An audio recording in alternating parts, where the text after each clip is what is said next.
puso ay siyang sinasabi ng bibig. Mabuti ang sinasabi ng mabuting tao sapagkat puno ng kabutihan ang kanyang puso. Hanggang 37 na yan, ha?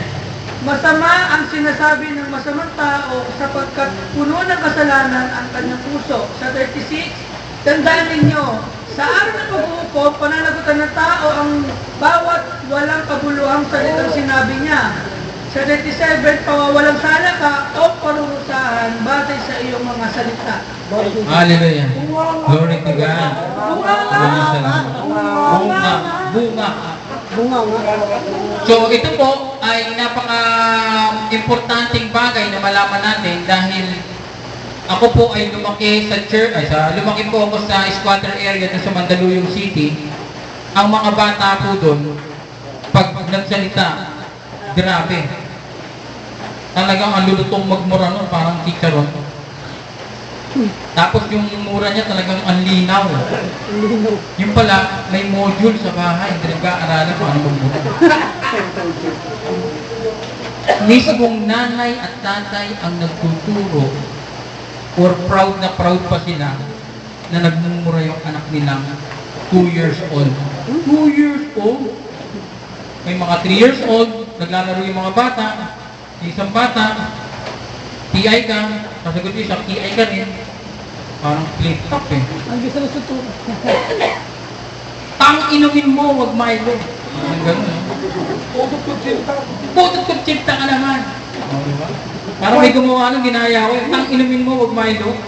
Nakapagmuna talaga, hindi na kaya. Nagainom mo, hindi na ba? Naalala ko dati may gumawa na, ginaya ko. Tang inumin mo, wag Milo, ang ginawa. Nagmura talaga diretso. Hindi kinaya yung ano, parang rapper kasi yung ano, tang inumin mo, wag Milo, di ba? Eh, ginaya ko. Napangura diretso, lutong. Sipin mo, 2 years old, 3 years old, ang lulutong magmura. Tapos yung nanay at tatay, nakaupo dito sa gilid, nakita yung anak nila, sabi ko, ang galing magmura ng anak ko, I'm proud of you! Andun yung mag-asawa. Tingnan mo, ang galing magsalita, talagang ang linaw, di ba? Talagang, Tapos, may bago akong tuturo sa'yo. GAGO naman. Kaya yung mga ano doon, pag biniro mo yung mga bata doon, makakatikim ka ng mura. 2 years old, 3 years old, kaya hanggang sa lumaki, naging 4 years old, hanggang 5 years old, palutong ng palutong, pagaling ng pagaling, palupit ng palupit magmura. Which is hindi aware ang mga bata, ang mga nanay, actually aware yung mga nanay na hindi maganda, pero hindi talaga nila alam kung ano ang sinasabi sa Bible about dun sa mga pagmumura. Okay? And ang pagmumura po ay, ang tinatarget po niyan ay puso. Okay?